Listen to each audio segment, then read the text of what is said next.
Olá, tudo bom? Seja bem-vindo a marcoteles.com.br. Hoje eu quero conversar com você sobre o Evangelho de João, especialmente o capítulo 1, do versículo 1 em diante, do versículo 1 até o 14. Vou tentar expor este texto para você, Diz o seguinte a palavra de Deus: no princípio era o Verbo, e o Verbo estava com Deus, e o Verbo era Deus. O que significa isso? Significa que no princípio, aqui está em português no princípio, mas em grego é mais em princípio, ou seja, um princípio que não existia, um princípio já pressuposto, era o Verbo, e o Verbo estava com Deus, e o Verbo era Deus. Em algumas versões traz era a palavra, trazendo o termo logos em grego como palavra.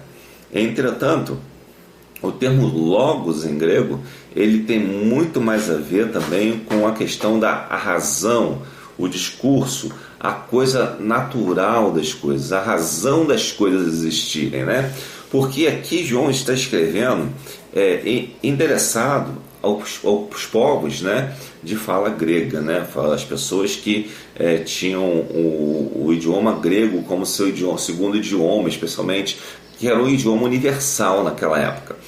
E dentre essa cultura greco-romana existia a noção de filosofia. A filosofia entendia que existia uma razão para tudo, um discurso da natureza, um discurso lógico que fazia com que as coisas viessem a existir. E a isto eles chamavam de logos, era o logos da natureza, Então esse logos, esse discurso da natureza, essa coerência entre as coisas da natureza, eles chamavam de logos. E muitas vezes eles não definiam isso ou davam outras coisas para definir. Uns diziam que o que era a essência principal era a água, outra coisa, mas a razão ela estava sempre presente, era uma razão que existia. Chegou-se a verificar, inclusive, que era necessidade dessa razão, desse logos, de um logos inicial, porque as coisas não podiam simplesmente surgir do nada, por uma razão de causa e efeito, Então, nessa ideia de logos, quando João fala aqui que no princípio era o verbo, em outros diz a palavra, eu entenderia que a melhor tradução seria no princípio era o logos, porque o logos é uma coisa que tem a ver com a razão por trás da natureza, Ou melhor, no princípio era a inteligência, Era a inteligência, se nós formos usar a figura do design inteligente, do design, ou seja, do projeto inteligente da criação, Que há um projeto inteligente, existem vários cientistas que defendem essa teoria do design inteligente e é a mais coerente com a realidade propriamente dita e com a Bíblia.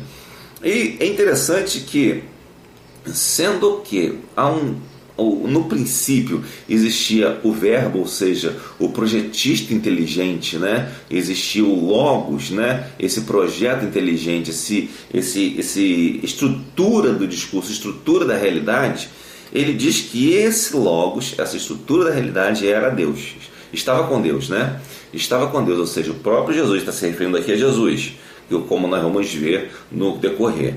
Essa estrutura da realidade é Jesus. E essa estrutura da realidade estava com Deus, e essa estrutura era Deus, ou seja, aquele que mantém toda a realidade, que estrutura a realidade, é Deus. Não existe Jesus como Deus menor ou inferior. Jesus é Deus, segundo o Evangelho de João, diz claramente aqui, se você for analisar por esse sentido. E ele continua ainda no versículo 2, ele estava no princípio com Deus. Veja bem, estava com Deus no princípio, Todas as coisas foram feitas por ele, e sem ele nada do que foi feito se fez. Ou seja, é a pessoa da Trindade. É interessante que a Bíblia não explica a Trindade, mas ela mostra que há a Trindade, Pai, Filho e Espírito Santo. Aqui claramente mostra a ação do Filho criando todas as coisas. Se você for em Gênesis 1, eu não vou voltar lá agora para não estender muito o vídeo, diz que façamos o homem à nossa imagem e semelhança. Elohim está no plural, não está somente em Deus, é Deus no plural, ou seja, é uma trindade, é um Deus só, mas que se fala no plural. Alguns argumentariam que seria um plural majestático, né, para dar uma questão de majestade e tal, mas não é bem assim. É exatamente no sentido de que Deus, ele é três e ao mesmo tempo é um. Por quê? Não sei. E a Bíblia não se preocupa em dizer isso, diz simplesmente que é assim. E isso é uma questão de fé, certo? Não adianta você querer dividir uma coisa da outra. Se você quiser negar isso, você vai ter que negar as Escrituras. Agora, se você quiser entender isso, não tem como. Mas se você simplesmente aceita e diz assim, eu não compreendo, e é assim, é o jeito que existe. É a forma correta de atribuir isso, certo?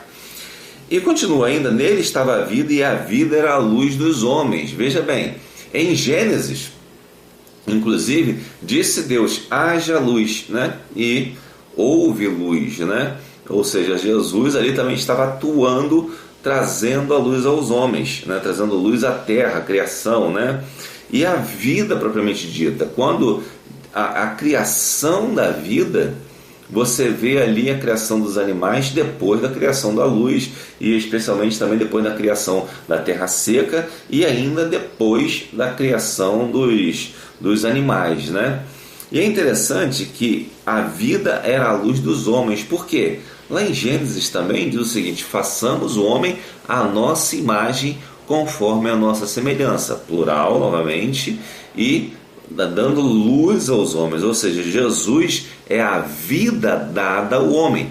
Diz que Deus formou o homem do pó da terra e soprou fôlego de vida em suas narinas, ou seja, Deus é a vida do homem também, que dá vida ao homem, e Jesus também, certo? Então, além dele ser essa razão universal, desse desígnio universal das coisas, ele também é a vida.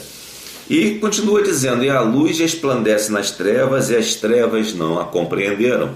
O que significa isso? Significa que Jesus esteve aqui neste mundo, resplandeceu para as pessoas nas trevas, e as pessoas não compreenderam. E houve um homem enviado de Deus cujo nome era João, versículo 6.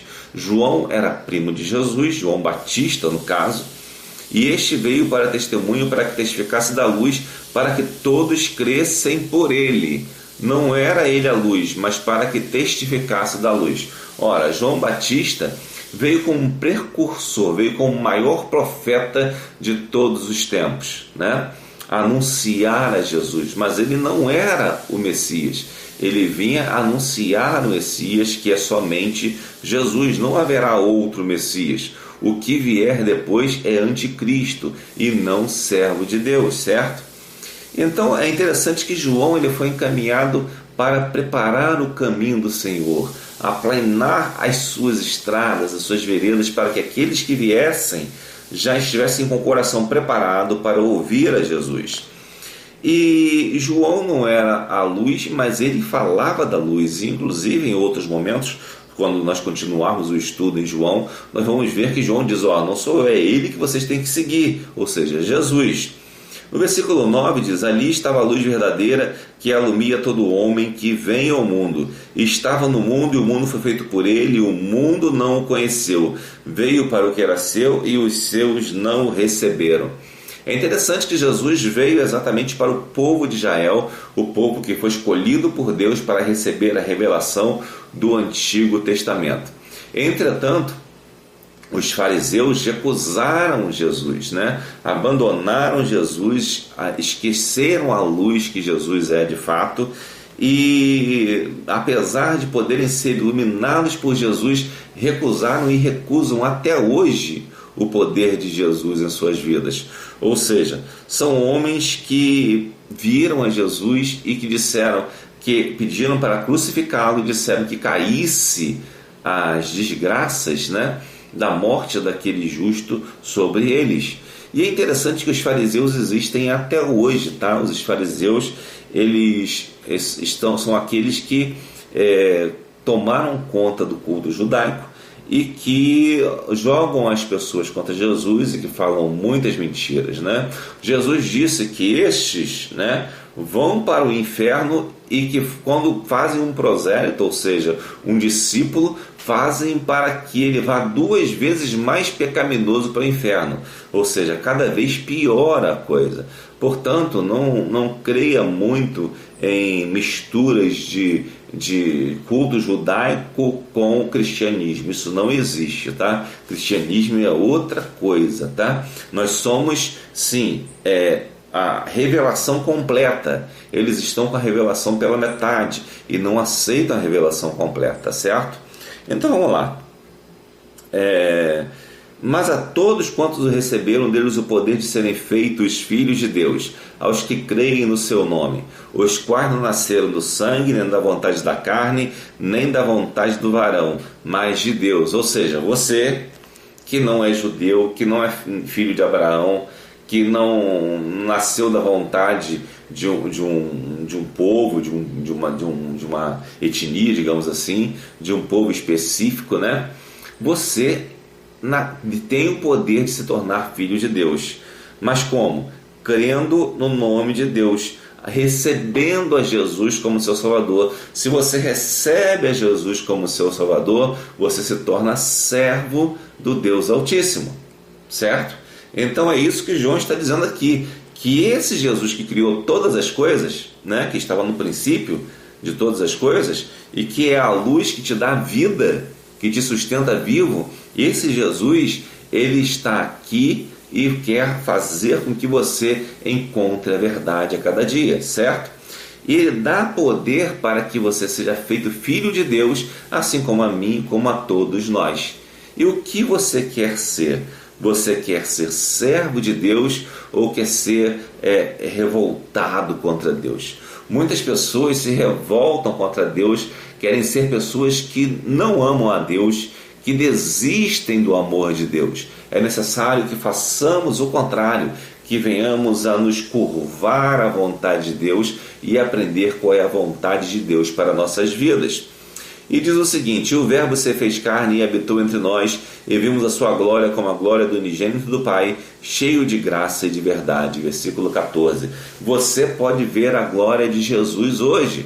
Aceite a Jesus em seu coração e veja a glória dele em sua vida, porque ele criou você, ele criou o mundo em que nós vivemos, ele estabeleceu todas as coisas para que possamos ter paz com ele, com Deus.